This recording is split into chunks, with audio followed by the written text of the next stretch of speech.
House Republik Mimpi. Nah, di halaman istana ini sudah hadir dua perwakilan dari Badan POM ya. Ada Ibu Tin Gartini selaku Direktur Inspeksi dan Sertifikasi Pangan. Apa kabar Bu? Sehat? Baik ya. Dan juga ada Bapak Suara Mujana selaku Direktur Pengawasan Distribusi Produk Terapeutik. Apa kabar Pak? Baik. Sehat. Ya. Ya, kita mulai ke pertanyaan pertama. Nggak tahu nih yang menjawab Bapak atau Ibu. Boleh. Kenapa bisa terjadi ada permen yang mengandung formalin ini beredar gitu Pak Dan Ibu? bisa masuk ya ke Indonesia.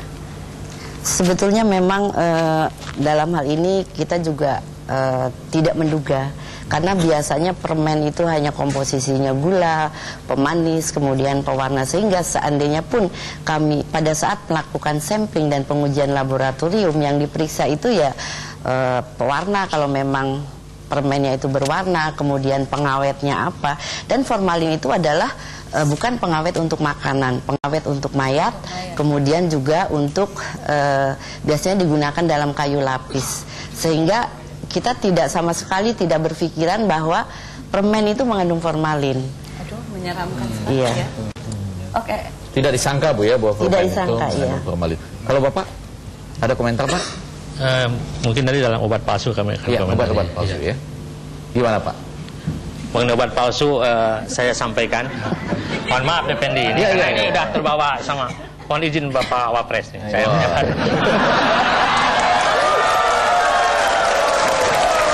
Jadi Pak Wapres ini ada pembagian tugas. Kalau masalah permen Ibu, masalah obat Bapak. Kita bagi dua.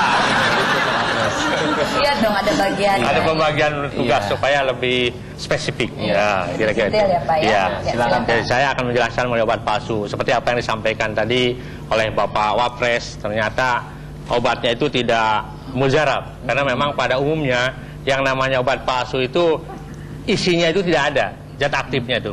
Kadang-kadang kadarnya itu amilum doang. Itu ada yang ketemu seperti itu. Itu bahayanya. Makanya tadi walaupun diobati sampai oleh tukang obat disebutkan bisa menyembuhkan 1000 macam obat, ternyata tidak sembuh. Karena penyakit yang ke-1001 katanya itu. Ya, jadi ternyata obatnya bukan amilum itu pada umumnya. Tapi ada juga memang yang kadarnya mungkin tidak 100%, ada yang 50%. Sehingga di pasaran harganya murah.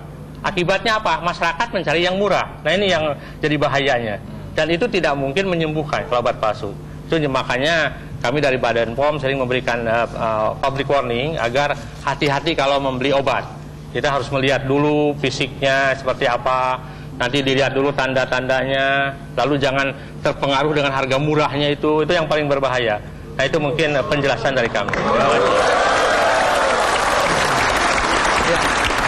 Apakah satu pertanyaan lagi saja. Ini kan memang kita diharapkan masyarakat yang melakukan pencegahan sendiri begitu ya.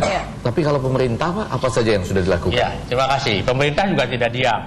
Kami ini memang tugas kami Pak. Tapi perlu diingat bahwa obat palsu pada umumnya itu diproduksi oleh industri ilegal. Jadi bukan industri yang resmi. Ya, itu. Ya, satu itu ya. Sehingga kami itu bekerja sebagai Badan POM, itu kalau di sarana yang ilegal, itu kewenangannya terbatas. Jadi yang memang berwenang penuh ke sarana ilegal itu polisi. Jadi kami dalam bekerja itu untuk obat palsu bekerja sama dengan polisi. Itu untuk bekerjanya, untuk mencegah adanya obat palsu di lapangan. Itu Pak. Ya. Mungkin Dependi, saya pengen tanya Dependi. Ya. Ini POM ini ngapain ngurusin obat Dependi? Harus kan ngurusin sekolah.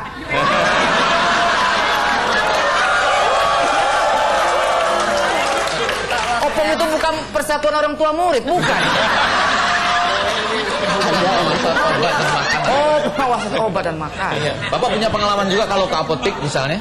Ya, waktu saya ke apotek Dependi, saya suka ini Dependi. Nggak enak juga masuk ke apotek. Misalnya Dependi kan lagi ngantri obat di apotek, dipanggil sama orangnya kan. Effendi Ghazali. Enak kan? Kalau Bapak? Kalau saya Jarwo Kuat. Ada masalah apa Pak? Masalahnya disangka Jarwo membeli obat kuat.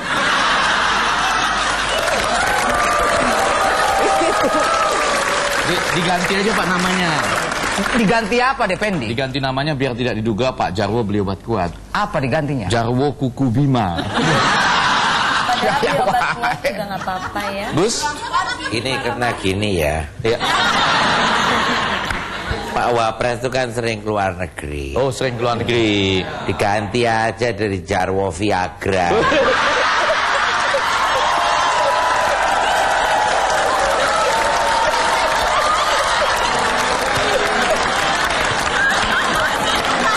Ya tapi Gus Pur, saya menghargai produk dalam negeri Gus. Jadi diganti apa Pak? Jarwo apa? Jarwo Kolesom. Kalian aja hancur. Nanti kembali ke Ibu berdasarkan data yang kami miliki, bahkan peredaran seperti permen tadi itu Bu ya, tidak diketahui bisa melacak importirnya. Nah ini siapa yang bertanggung jawab seharusnya Bu? Sebetulnya kami sudah sejak berawal kan dari 40.000 ternak di Amerika yang mati karena pakan ternak, kemudian adanya pasta gigi yang mengandung diethylene glycol dan akhirnya ke permen. Dan Filipina pada saat itu menemukan formalin. Untuk hal itu kami juga melakukan sampling, dan dari sampling pertama 39 produk ternyata 6 produk permen positif dan 1 manisan buah positif formalin. Kemudian kita terus melakukan sampling di seluruh Indonesia, dan kita sudah mengeluarkan public warning yang kedua. Dari public warning yang kedua itu 32 permen lagi yang positif. Dan hal ini masih langsung dilakukan, artinya laporan itu hanya baru dari beberapa provinsi. Provinsi lain masih melakukan, kita masih menunggu hasil pengujiannya. Aduh, anak kecil kan.